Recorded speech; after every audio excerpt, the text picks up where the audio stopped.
Hi, I'm Julie from JulieVentures.com and welcome to Epic Universe.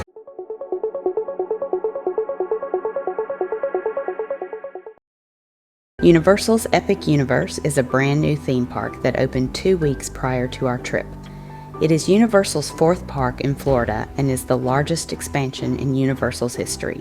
The overall theme of Universal's Epic Universe is centered around the concept of a universe of interconnected worlds, each accessed through celestial portals from a cosmic central hub. This central land is known as Celestial Park.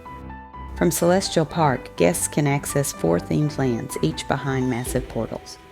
These portals make it feel like you're traveling between separate worlds or dimensions. Interestingly enough, the first thing that I noticed when entering the park was Universal's Helios Grand Hotel. This is the signature resort, named after Helios, the Greek god of the sun, and is connected directly to the theme park. More on this later in the video. Looking at the map, you'll see the entrance is located at the bottom left corner. Celestial Park runs through the middle of the park with the 4 different worlds along the outside. These worlds are the Isle of Berk from How to Train Your Dragon, the Ministry of Magic from the Wizarding World of Harry Potter, the Dark Universe, and finally Super Nintendo World. In this walkthrough of the park, we will take a right at the entrance and move through the park counterclockwise. We stayed at one of the Universal hotels, so we had early admission to the park. Early admission started at 9 a.m. They let us into the park at 8:45, but held us all near the entrance until 9. There are 2 major rides that the crowd will run to first: Donkey Kong's Minecart Madness, or Harry Potter and the Battle at the Ministry. These are the only 2 rides in the park that do not allow the Express Pass. This splits the crowd as these rides are on opposite sides of the park. The first themed land that we will enter is the Isle of Berk from How to Train Your Dragon. I really did not know what to expect in this land, as I have not watched all the How to Train Your Dragon movies. Let me tell you, I was very impressed. To access the land, we have to walk through the portal. Each land has its own portal.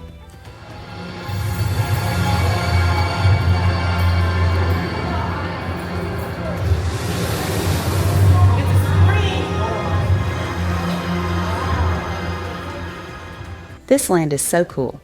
It features massive rockwork, hand-carved benches, 9-foot doors, rolling hills, dragon houses, rocky cliffs, and a dramatic lagoon flanked by 40-foot Viking statues, not to mention multiple rides and restaurants based on the movies.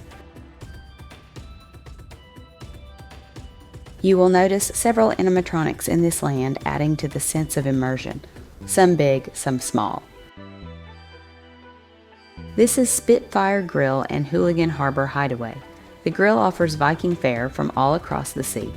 Here you can find a hearty meal at this quick-serve eatery featuring delicious helpings of greens, grains, or rice, topped with a variety of meats, flame-seared by a dragon. Hooligan Harbor Hideaway offers a shaded area to sit and enjoy your food. They really did a wonderful job bringing these dragons to life. They even have meet and greets. If you are okay waiting, you can even meet Toothless.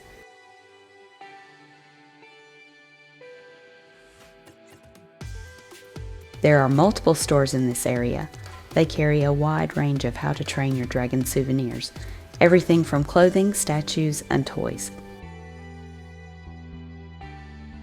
There's a live-action stage show called The Untrainable Dragon. It's basically How to Train Your Dragon brought to life with an authentic story and flying dragons.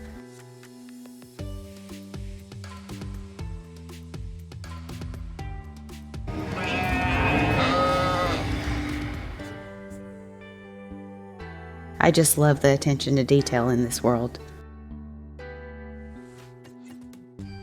The Fyre Drill ride is a splashy interactive boat ride.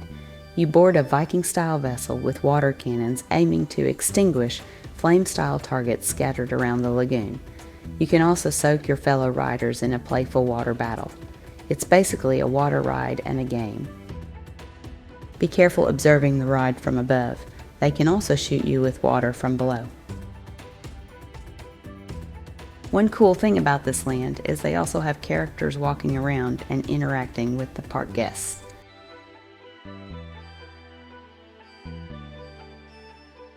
Interested in a Viking feast or a cold mead? Mead Hall is a great place to cool off and grab a bite to eat. Most of the restaurants in Epic are open seating. Simply find an open table and scan the QR code on the table to order food and drinks with your phone.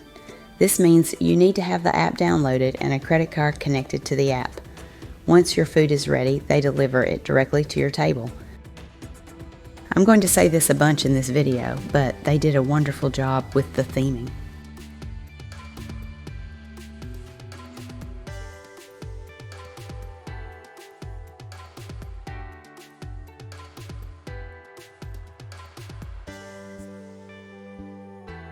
This is the entrance to Hiccup's Wing Gliders. This roller coaster simulates flying with a dragon throughout the land. One thing Universal did in this new park is include the storage lockers in the queue. This is the case for every thrill ride in the park. Another cool feature is the lockers use facial recognition. Simply push the button and look at the camera. The system will open a locker for you. Once you get off the ride, simply go back to the locker and look at the camera. The system will recognize you and open your locker.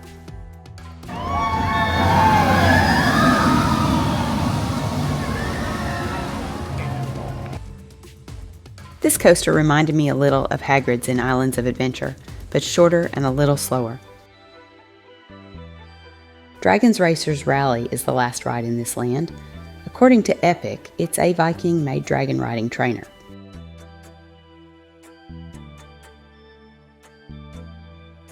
Finally, there is an adventure play area for the kids called Viking Training Camp. Kids can climb, slide, and explore the play area while parents relax in the shade. Alright, now it's time to head out of the Isle of Berk and head back into Celestial Park. Before we move on to another land, we actually have a ride in Celestial Park that we need to look at. This ride is called the Stardust Racers, and it is located between the Isle of Berk and the Harry Potter land. This coaster was a big hit with my family. It's actually a dueling dual-launch steel coaster that reaches 62 miles per hour. There are several times where the two coasters twist and rotate over each other.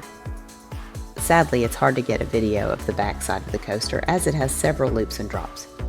My kids think this is one of the best coasters in all of the Universal theme parks in Florida.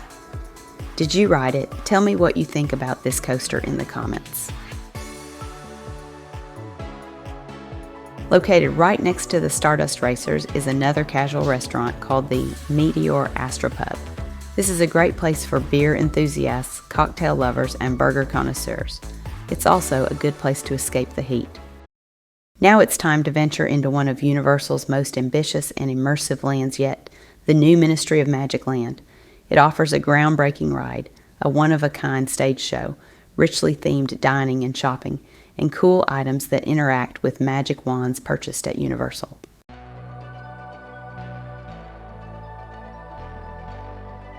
For in dreams we enter a world that is entirely our own.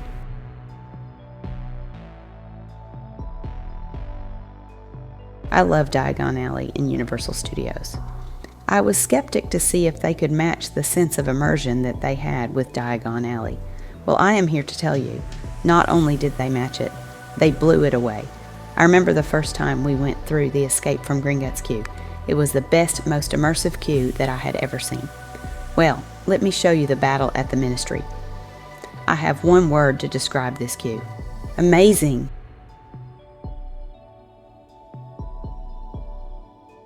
You begin by entering a giant green flame flue fireplace in 1920s Wizarding Paris.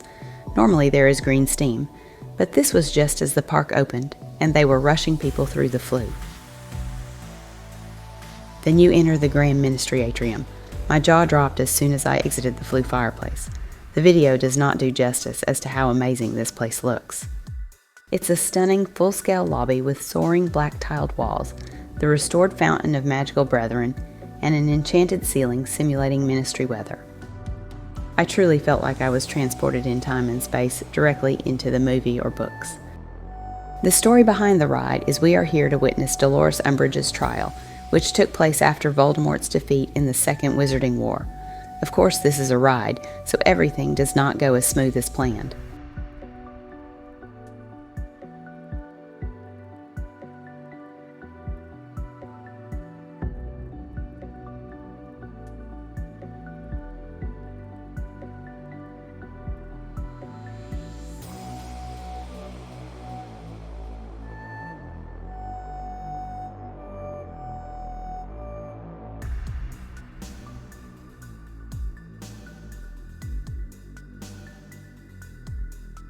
Throughout the entire queue, you will hear and see all the different paintings discussing the trial that we are here to watch. You can also hear the radio stations discussing the trial too.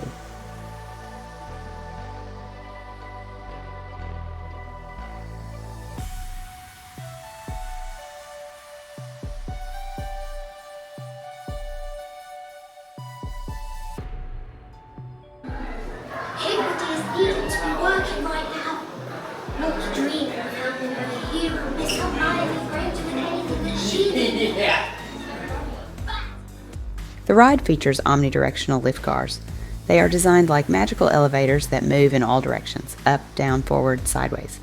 My first thought was, this feels like the Tower of Terror vehicles combined with Escape from Gringotts. So far I have focused on the ride in this world, but the world itself is also awesome. It blends the 1920s wizarding Paris from the Fantastic Beasts films with the British Ministry of Magic from the Harry Potter series, creating a unique experience that spans 2 eras and locations. And yes, you can buy butterbeer. This world also has an indoor live show inspired by Fantastic Beasts. The show includes live performers, aerialists, puppetry, and special effects. I did not have the opportunity to watch the show during this trip. I guess I have another reason to return to the park. And like all the other Harry Potter places in Universal, there is plenty of Harry Potter merchandise to browse and purchase. There is actually 4 stores in this area if you include the wand store called Cosmi Acajor Baguettes Magiques.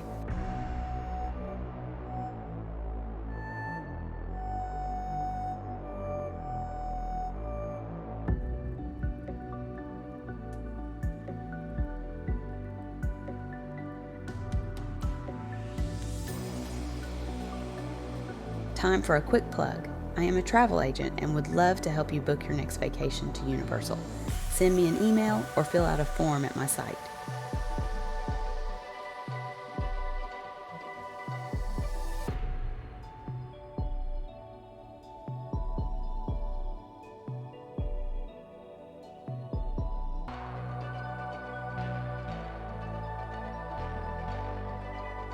For food, check out Café L'Air de la Sirène. I would recommend trying the butterbeer crepe. It was very good and enough to share.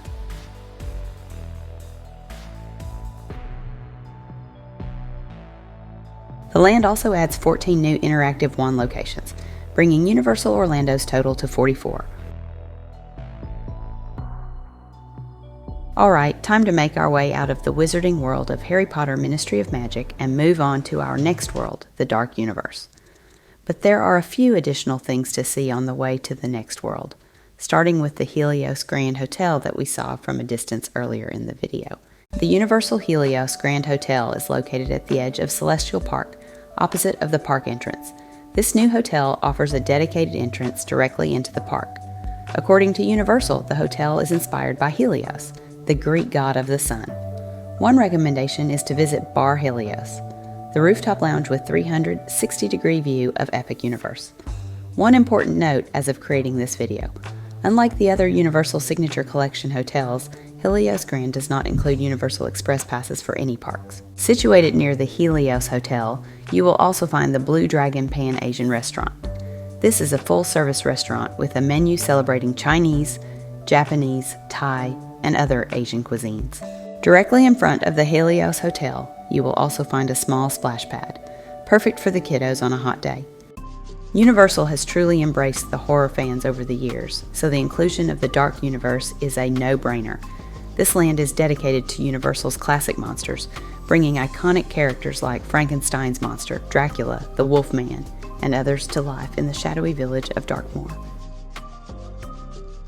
I really wanted to see this place at night, but the park closed at 9, and that is about the time it gets dark in Orlando in the summer.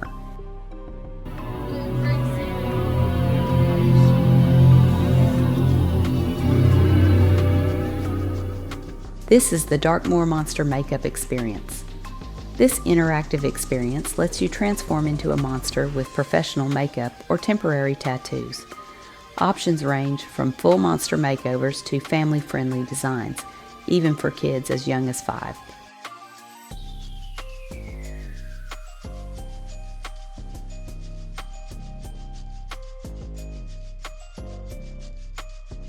There are multiple food options in Dark Universe. This is my favorite, Das Steakhouse. This is a quick service restaurant set in an old inn above ancient catacombs, run by vampire familiars. It has vampire-themed dishes like bird on a steak, black wings, and a blood orange chicken sandwich. This is the centerpiece of Dark Universe, Frankenstein Manor.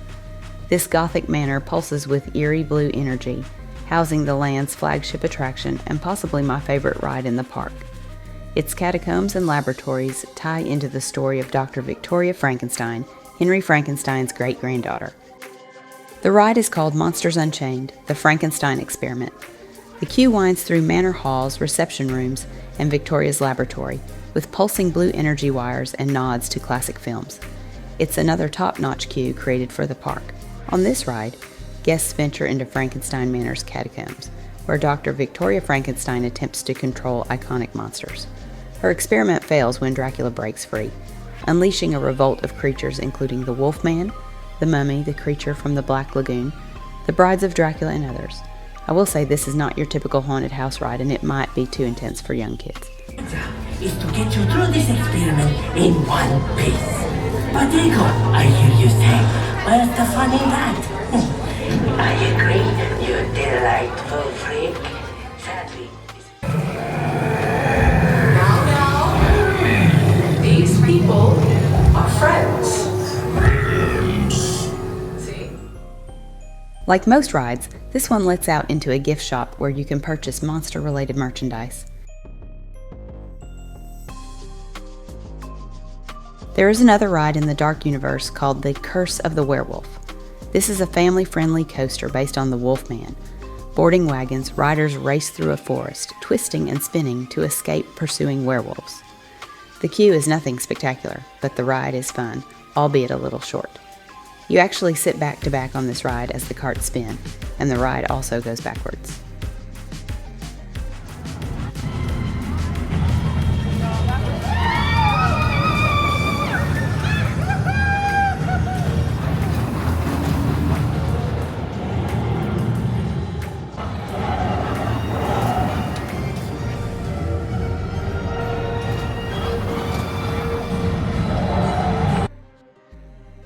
And now it is time to make our way to the last and possibly the most popular world at the park, Super Nintendo World. But there are a few additional things to see on the way to Super Nintendo World. Just outside of the Dark Universe is the Oak and Star Tavern. This is another casual dining option that focuses on barbecue and brews. The restaurant has two sections.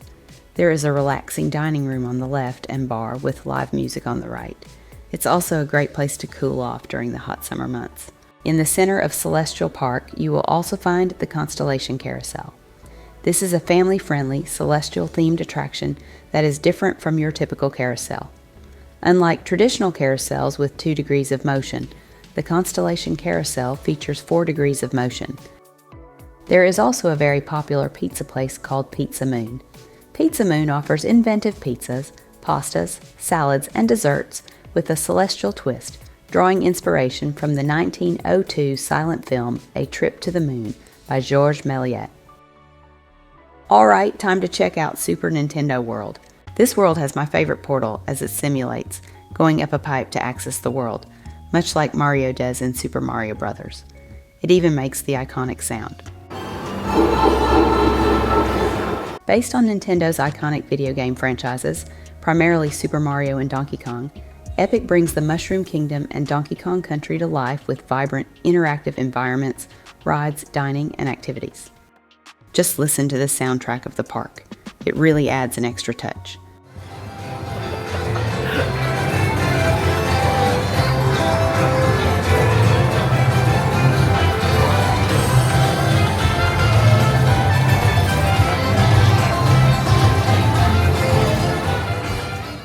Pretty cool, isn't it? Super Nintendo World in Orlando is the largest iteration globally. The movement of all the animatronics and game-inspired sounds create an immersive experience akin to stepping into a Nintendo console. There are several restaurants such as Toadstool Cafe, a full-service restaurant with dishes like Mario and Luigi-themed burgers and Super Mushroom Soup. The first ride we tried was Yoshi's Adventure, not realizing it was a kid's ride. Guests board Yoshi-themed vehicles to explore Mushroom Kingdom landscapes, searching for glowing eggs and encountering characters like Toad. Much of the ride is outside, so it does not help you escape the heat. The queue is nice, but nothing compared to some of the others in this world. Like Harry Potter, Super Mario World has its own interactive experience. There are wearable bands available for purchase. With these bands, guests can play 5 mini-games to earn digital keys, collect digital coins, and track scores via the Universal Orlando Resort mobile app, and unlock Bowser Jr.'s Shadow Showdown, a special interactive experience.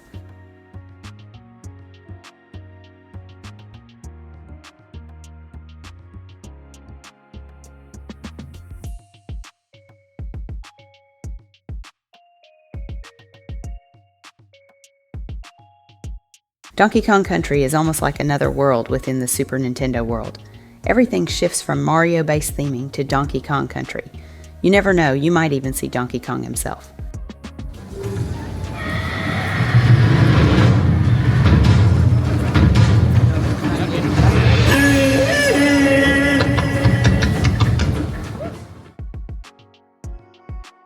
The big ride in this area is Minecart Madness. One important thing to know about this ride is it does not use the Express Pass. This ride is a family coaster, where guests help Donkey Kong and Diddy Kong protect a golden banana. The ride features innovative maneuvers like barrel blasts and jumps over gaps on a rickety track, set in a lush jungle with landmarks like the Golden Temple. The ride is fairly short but fun.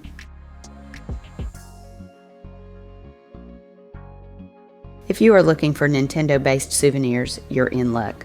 Shops like Funky's Flying By in Donkey Kong Country and 1UP Factory offer exclusive merchandise, including apparel, plush toys, and collectibles based on Mario, Luigi, Princess Peach, Toad, Yoshi, and Donkey Kong. Power-up bands are also sold at various retail locations throughout the land.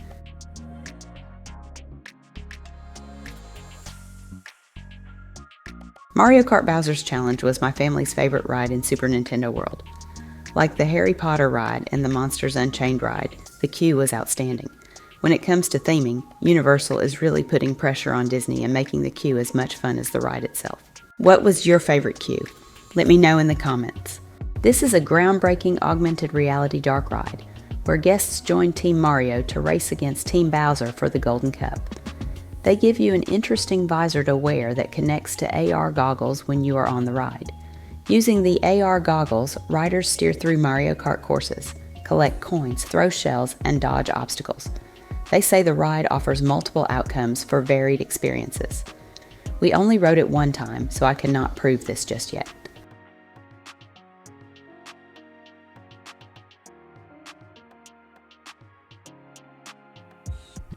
When you leave Super Mario World, just like when you entered, you will pass through a warp pipe. As you make your way back towards the park exit, you will see the Atlantic on your left. The Atlantic is a full-service restaurant, serving high-quality seafood. While we did not eat here, I have seen wonderful reviews online. And of course, as you are exiting the park, you will have a few more stores to purchase merchandise. These stores sell a collection of items from the different worlds within Epic Universe.